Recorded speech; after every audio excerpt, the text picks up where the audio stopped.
Hello Aquarius, Sun, Moon, Rising, and Venus signs. Kamusta kayo? Sana po'y nasa mabuti kayong kalagayan. Welcome back po sa Star Tarot. At kung bago kayo rito, welcome din po kayo. Please subscribe, like, share my videos, and leave me a comment kung nakaresonate po kayo. Thank you. Aquarius, first message ninyo, we have celebration and family. So, napakaganda. Kasi baka yung celebration na to, ay kasama mo dito yung inyong pamilya, no? Baka meron kayong okasyon sa pamilya that you're going to celebrate. O pwedeng meron dito mga pa-birthday, mga anniversary, mga renewal of vows, baka meron dito engagement, wedding party, mga ganyan, or kung ano-ano pa, no? And maybe kasama mo yung pamilya dito sa pagse-celebrate. O pwede rin na meron kayong achievement, no? That you want to share it or celebrate it with your family. So, pwedeng may mga ganong ganap din. Kaya, congrats. We have the diviner, divine timing evaluation. So, maybe, Aquarius, this is the time na siguro kailangan mong pagtuunan ng pansin or kailangan mong i-evaluate yung sarili mo. What are the things that you have done already? 'Di ba? At anong progress ng mga ginawa na ninyo? Evaluate ninyo yon. Kasi, maaaring sa akala ninyo nagawa na ninyong lahat, no? Nagawa na ninyo ang lahat para yung mga gusto ninyo mag-come to fruition na, yung pinagsisikapan mo dito mag-come to fruition na, yung mga ganon, no? So, maybe now is the time that you need to evaluate, no? Kung nagawa nyo na nga talaga ang lahat. Kung wala na nga ba talagang kailangan pang gawin or kailangang i-adjust, kailangang paghandaan or whatsoever, no? Kasi, maaari na kahit naiisip ninyo na nagawa ko ng lahat pero bakit hindi pa nangyayari. Nagawa ko ng lahat pero bakit hindi pa rin nagka-come to fruition. Diba? Yung kung ano man itong pinaghahandaan mo or ginagawa mo. But this is the time as well na you also need to remember na oo, maybe nagawa mo ng lahat ng necessary for those things to come to fruition. Pero are you ready sa pagdating nito? Nakahanda ka na ba sa pagdating ng kung ano man ang hinihingi mo, ano man yung ine-expect mo, pag dumating na yan, nangyari na yan, handa ka na ba? Alam mo na ba kung ano yung mga gagawin mo dyan? Alam mo na ba on how you're going to manage, 'di ba? Kung ano man yang hinihingi mo, or alam mo na ba kung papaano mo ipopwesto yung sarili mo dito? How you're going to navigate your life when this happens, when this comes? 'Di ba? Maaaring isa din 'yon sa kailangan pa ninyong i-evaluate sa sarili mo. Kasi sometimes kaya hindi binibigay pa ng divine universe sa atin it could be for the reason na hindi pa tayo ready. 'Di ba? Maaring nagawa na natin ang lahat, oo, 'di ba? Pero bakit hindi pa nangyayari? Ba't hindi pa binibigay sa atin? Kasi nga, baka hindi naman tayo ready pa. At para hindi masayang, 'di ba? Hindi masayang kung ano man ang blessing na yan na ibibigay sa atin. Kailangan paghandaan natin muna. Hindi pa ibibigay sa atin because hindi pa tayo handang i-receive ito. Kaya kailangan isa din yan sa dapat nating ayusin. 'Di ba? I-align na natin ang sarili natin. I-align natin yung thoughts, feelings, and emotions natin dito. And we need to arrange things, no? Para tayo maging ready na. Para when the divine timing comes, 'di ba? So okay na ang lahat. So we also have the thief seizing the moment. Very beautiful. Feeling ko marami ditong yung mga opportunity na pwedeng kakatok sa inyo sa ngayon. No? And you are going to seize the moment, which is really good. Kasi dapat talaga, 'di ba? Pag may oportunidad, may blessing na dadating, we need to take advantage of that. Kasi yung mga opportunity din na yan, Aquarius, na binibigay sa atin, those are meant for us. No, those are meant for us. Kaya lang minsan, 'di ba, merong mga oportunidad na dumadating, isa, dalawa, tatlo, sabay-sabay, 'di ba? At maaaring nagtataka kayo, ang dami naman ito, 'di ba? Para sa akin ba lahat ito? Yes. Para sa inyong lahat 'yan. Para sa inyo yan, lahat na yan. Kasi hindi ibibigay sa atin ng universe ang hindi naman para sa atin. You know? But we are given the liberty to choose. Kung kunyari, hindi lang iisang opportunity ang dumating.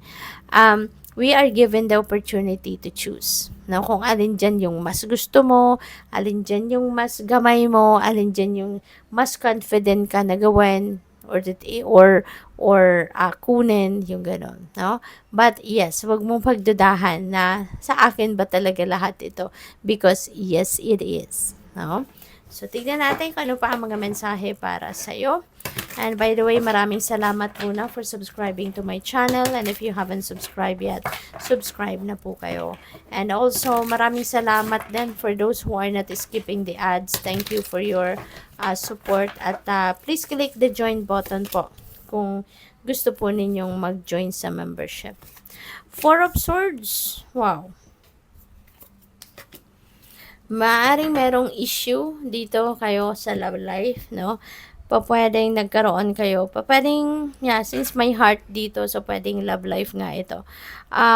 Maaring napagod na kayo sa sitwasyon, no? Because this is heartache, heartbreak na pinagdaanan ninyo in the past. Maaring matagal na to kasi wala naman na fresh blood na nakikita dito sa heart. But biyak-biyak pa, no? Biyak-biyak pa yung yung puso is still torn. At saka nahati siya sa tatlo. So, most likely, matindi noon sa ng loob na naranasan ninyo rito in the past. And maaring related ito sa relationship, sa romantic relationship. So, ngayon, although na to, nakalipas na, pero parang bumabagyo na naman yung paligid niya, 'di ba? Sana nagsimula na kayo sanang mag-heal, nagsimula na sana kayong unti-unti siguro tanggapin na yung nangyari, yung ganon. Kasi may mga tahi-tahi na nagsisimula ng magkaroon ng mga tahi. So, inaayos mo na sana yung nararamdaman mo. Pero ngayon parang eto, bumabagyo na naman ng paligid. Tapos ng babae parang sumisigaw. So, maaaring na-refresh sa isip mo or sa damdamin mo kung ano man ang nangyari dito. So, baka na-remind na naman kayo, mayroong nangyari or mayroong kayong nakita, nakausap, 'di ba? Someone na maaaring connected doon sa kung ano man ang nangyari dito, na ayun, no? Parang bumalik na naman kayo doon sa sitwasyon. Kaya parang bisit na naman siguro kayo, naiiyak na naman kayo sa galit, naiinis na naman kayo ng bonggang-bongga. So, maybe, parang pagod ka na. You know, feeling ko parang pagod ka na sa pagdi-deal with sa sitwasyon na ito. Kaya, kailangan mo muna na magpahinga. Okay?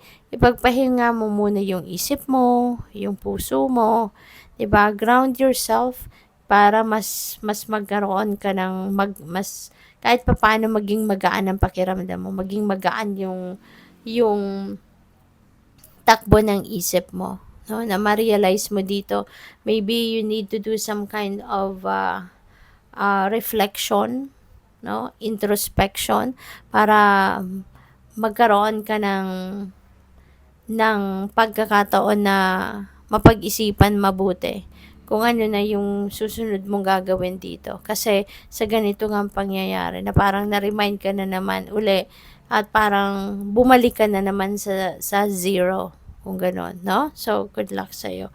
We have the Six of Cups. There is pagbabalik talaga. Ay, nako, Aquarius. Merong pagbabalik, no? And feeling ko, yung pagbabalik na to, ito yung memories mo na with this person. Yung kasama mo, kung sino man to, na naging jowa mo, siguro naging asawa mo, or naging jowa mo, yung gano'n. Sa ngayon, parang you are reminiscing, no? Nung panahon na mga kasama mo siya, mga, siguro kung yung nagsisimula kayo, you know, kaya parang habang feel ko dito, no? But of course, this is not going to resonate with everyone, ha? So, just take as it resonates. Kung hindi sumasakto sa inyong sitwasyon ang mensahe, then don't take it, okay? Just leave it for someone else. Wag na ninyong pakinggan.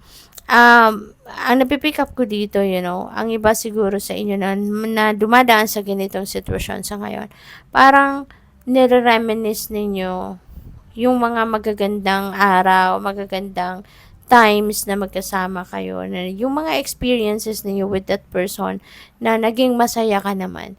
Kaya parang ngayon, yung parang habang inaalala mo, nire-recall mo yung mga masasayang araw ninyo na magkasama, parang mas lalo kang nasasaktan. Oh, yun ang napipick up ko dito. Yun ang nararamdaman ko na mas lalo kayong nasasaktan. Kaya sana, no, hindi naman natin mabibigla ang healing. Healing is a process. It will take time talaga.